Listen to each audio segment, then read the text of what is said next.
है तो समाज सेवी गुलाम सरवर साहब हमारे साथ हैं और आजादी के 75वें वर्ष पे आप जो है जंतर मंतर पे प्रोटेस्ट कर रहे हैं, क्या मुद्दे हैं, किस वजह से बैठे हैं आप? मेरे घर में मातम है, उनके घर में शादी है, ये कैसी आज़ादी है। मैं यहाँ से अपनी बात शुरू करता हूँ। भारत के 75% दलित, पिछड़े, पसमानदा मुसलमान आज भी रोजी रोटी, पढ़ाई लिखाई, दवाई के लिए तरस रहे हैं और आदरणीय प्रधानमंत्री जी राष्ट्रीय कार्यकारिणी में अपने नेताओं को ये आदेश दे रहे हैं कि पसमानदा मुसलमानों को पार्टी से जोड़ा जाए। हम तमाम लोगों ने उनका स्वागत किया है और हम आज जंतर मंतर के इस ऐतिहासिक जगह से आदरणीय प्रधानमंत्री जी से विनती करते हैं, पसमानदा मुसलमानों को झंडा और डंडा थमाने से बेहतर है उसके हाथ में आप रोजगार थमा दीजिए, उसकी सुरक्षा की गारंटी कर दीजिए, उसको खुली हवा में बेखौफ जीने का रास्ता दे दीजिए। और इसके लिए जो नेहरू जी ने आज से 72 साल पहले 10 अगस्त 1950 को गलती की थी और आदरणीय प्रधानमंत्री जी बार बार सदन में भी और मंच से भी कहते हैं कि नेहरू ने इतनी गलती की है कि देश परेशान है। आपको 370 तो याद होगा, जब कश्मीर में 370 हटाया गया तो आदरणीय प्रधानमंत्री जी ने कहा था कि नेहरू की गलती में हमने सुधार किया। प्रधानमंत्री जी नेहरू जी ने ही ये भी गलती की थी। 10 अगस्त 1950 को अनुच्छेद 341 पर धार्मिक प्रतिबंध लगा दिया। जब देश सेकुलर है, डेमोक्रेटिक है, धर्मनिरपेक्ष है, तो इसमें धर्म के नाम पर किसी से कुछ छीनना या किसी को कुछ देना कैसे उचित होगा। तो आदरणीय प्रधानमंत्री जी से यही विनती है कि धर्म के नाम पर जो भेदभाव 75 साल से हो रहा है दलित मुसलमान, पिछड़े मुसलमान, पसमानदा मुसलमानों के साथ, उस भेदभाव को समाप्त करने का एक मात्र ये रास्ता है कि अनुच्छेद 341 पर जो धार्मिक प्रतिबंध लगा है उसे हटा दीजिए।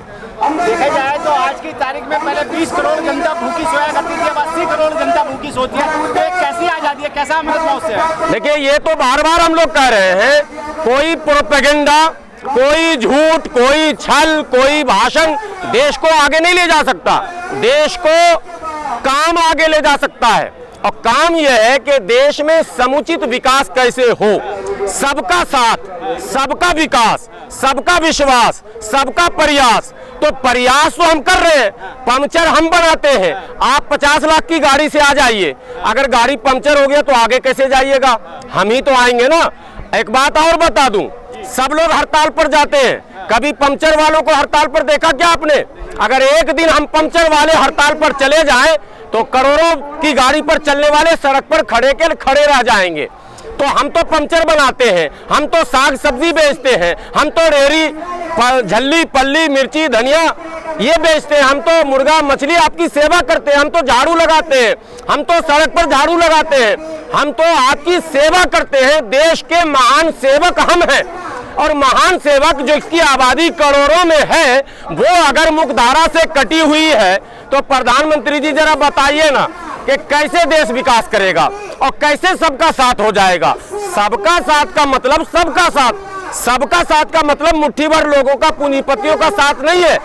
आप खरब खरब रुपए पूंजीपतियों के माफ कर दे रहे हैं, लोग अरबों अरबों रुपया लेकर देश छोड़कर भाग जा रहे हैं। बड़े बड़े उद्योगपति, बड़े बड़े अभिनेता भारत की नागरिकता छोड़ दे रहे हैं। हम गरीब जो असल देशवासी हैं, जो मूल निवासी हैं, जो देश प्रेमी हैं, देश के रक्षक हैं, देश के सेवक हैं, हमारे साथ न्याय नहीं तो कैसे सबका साथ होगा, कैसे सबका विकास होगा?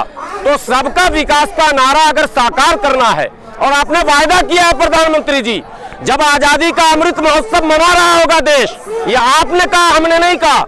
आदरणीय प्रधानमंत्री जी ने अपने संबोधन में उसी लाल किला के प्राचीर से कहा था कि भाइयों बहनों, जब देश अमृत महोत्सव मना रहा होगा, यानी कि आजादी के 75 साल जब पूरे होंगे, तो कोई व्यक्ति ऐसा नहीं होगा जिसके सर पर छत नहीं होगा, घर नहीं होगा, घर में नल, नल में जल।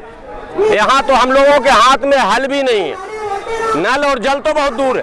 करोड़ों लोग बगैर घर के झुग्गी और झोपड़ी में हैं। दिल्ली जैसे महानगर में, जो देश की राजधानी है, लाल बत्ती पर हमारे लोग भीख मांग रहे हैं। मोदी जी, वो भीख मांगने वाले भारत के बांग्लादेशी पाकिस्तानी नहीं है। ये बात आपको सर्वे कराना होगा। दिल्ली देश की राजधानी है। यमुना के पेट में जाइए, प्लास्टिक तान कर हजारों लाखों लोग रह रहे हैं। आपको याद होगा खोरी गांव, जहां दसियों हजार झुग्गी झोपड़ियों को तोड़ दिया गया, बुलडोजर चला दिया गया।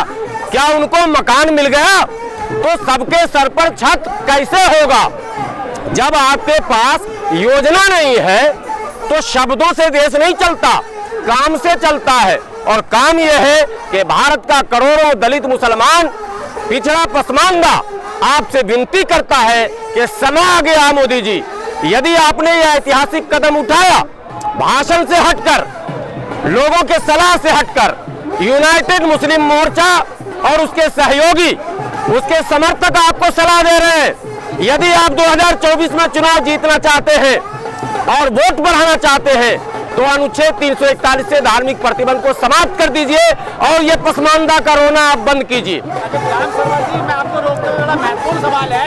दुनिया का चौथे नंबर का सबसे अमीर आदमी और भारत का सबसे बड़ा कर्जदार इस देश में रहता है, आपको खुशी होनी चाहिए मोदी की शासन में। देखिए, मैं राजनीतिक शब्द तो कहूंगा नहीं।